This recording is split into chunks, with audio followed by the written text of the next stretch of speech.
అమరావతిలో 150 కోట్లతో గ్రంథాలయం, ప్రతి నియోజకవర్గంలోనూ మోడల్ లైబ్రరీ, పిల్లలకు పుస్తకాలు చదవడం నేర్పిస్తే సెల్ ఫోన్కు దూరం అవుతారు శాసనసభలో విద్యాశాఖ మంత్రి లోకేష్.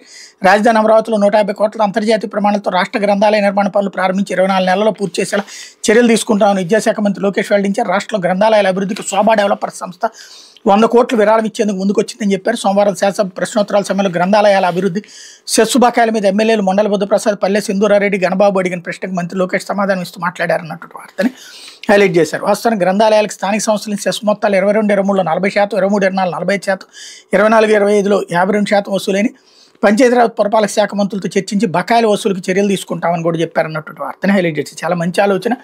కాకపోతే ఆచరణలో జరగాలి. ఇప్పుడు ఇంకోటి, లైబ్రరీ అంటే ఉట్టి బుక్సే కాకుండా డిజిటల్ లైబ్రరీలు కూడా అవసరం. ఇప్పుడు యూత్, ఈ తరపు యూత్ చదవటం కూడా కంప్యూటర్లోనే చదువుతున్నారు, పుస్తకాల్లో చదవట్లేదు.